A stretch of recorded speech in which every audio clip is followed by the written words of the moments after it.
and welcome. In this video, I want to talk about honoring our emotions. Because when we honor our emotions, you'll find that we can really master our relationships. When you think about it, we are just always a bag of emotions. Or another word might be feelings. We're always feeling a particular way all the time. I mean, we could be happy and easeful. Sometimes we're agitated, angry, maybe overwhelmed or hopeful, confident. So we're always feeling a particular way. We're always having a particular type of emotion. And emotions can either direct our behavior. Well, they always direct our behavior, but I'm kind of thinking about two things. They can cause us to respond to situations in a particular way, like welcoming and happy or angry and pushing away. Or we can spend a lot of time avoiding emotions because we don't want to feel certain emotions.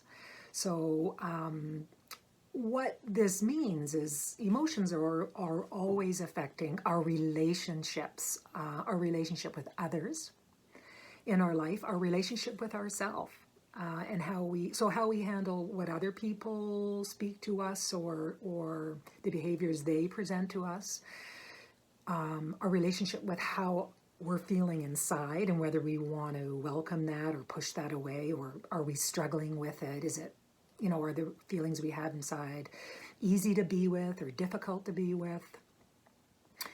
And if we're not paying attention, and generally, I would argue that we're not until we choose to.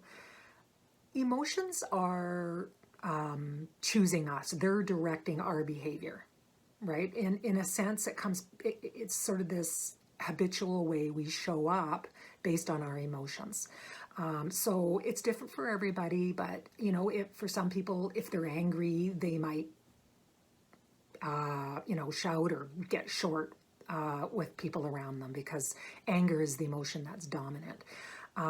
Some of us want to avoid feelings of discomfort or rejection or fear, and we might do everything we can to stay away from such emotions. So we might not speak up for ourselves or cause a disturbance in a relationship. But if we're not paying attention, these are habits we have of reacting based out of our emotions. And then when we take a look at the state of our relationships, both with others and with ourselves, we find that, if we look, that there's a basis of emotion in any of those situations, right? Our particular type of emotions that we are dominant for us or that run us are shaping the quality of the relationships in our life. So this isn't anything personal. We all struggle with this. And in fact, most of us have never been taught how to manage our emotions. We could even argue that for a lot of us, we weren't even allowed to have certain emotions. A lot of people talk about not being able to be angry when they were children, or maybe they weren't allowed to express their opinion or disagreement. Maybe we always had to show that we were happy and okay. So we never really learned how to be with or to express the emotions that we have, to allow the emotions that we have, and to work with them. So this isn't anything that we need to feel bad about. This is just kind of where we are culturally. We do not manage our emotions. And the thing about emotions is, when they're good, they're great to be with. But when they're not good, they're very uncomfortable. And I think what happens is we feel we can't control ourselves when we're in certain or when we're taken over by certain emotions, like if we're nervous, if we're fearful, if we are angry, or that fear of disappointing and so forth. Those are very uncomfortable emotions to be in. And so we want to do, for a lot of us, not go there. So we kind of end up behaving and relating to people in ways that really aren't the best for all parties involved, right? We're not really getting to the issues of things. We're skirting around because we don't want to be in that place of discomfort with certain types of feelings within ourselves. But in this video, I'd really like to present to you the concept of really befriending our emotions, and allowing them really to tell us, inform us about what we need to be paying attention to. A lot of our emotions, again, were developed when we were young, especially fearful, self-doubt, the shame feelings, maybe anger. We kind of just develop these ways of responding to people and things before we really had a whole lot of choice about it. But when we really start to take a look as adults, or when we're ready to really take a look, we can see that if we spend some time with our emotions, like when we notice that they're here, even if they are scary, if we're feeling a little out of control with them, if we can stop and just sort of observe them, welcome them, and kind of take some time to see what's really here behind these emotions, we can really start to use emotions to direct powerful ways of being in our relationships.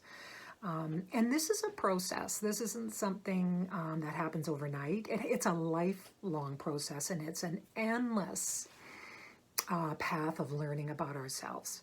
Because every time we meet new people or new situations arise, we might have to dig in deeper for another part of ourselves to manage the situation in the best way possible. And this can be learned. Most of the time we resist our emotions, the uncomfortable ones. And when we're resisting, let's say, for example, there's this sort of dynamic you have with maybe your partner or a particular family member in your life, where you're not speaking your truth. You're not saying what's really on your mind because you're fearing the discomfort of what might come from that, okay?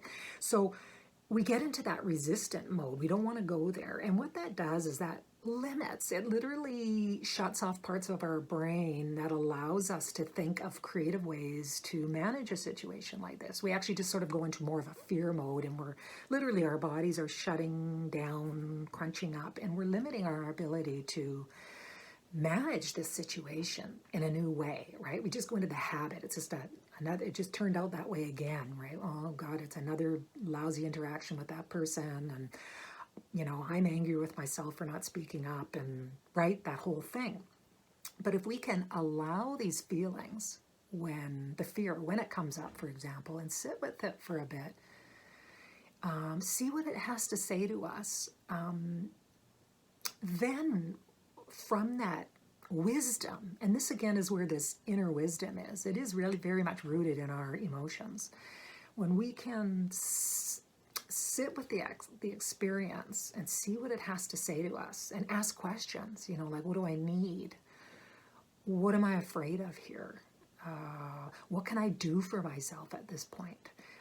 We can then create that space to respond, to step into taking a look at these fearful emotions or the uncomfortable places that we don't want to go.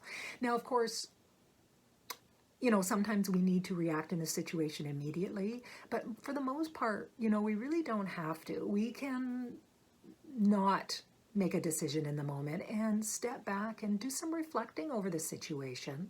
And then we can actually even go back to the person and reopen the conversation with a new level of insight, right? By having spent some time looking at, well, what are you afraid of here? What are you thinking might happen?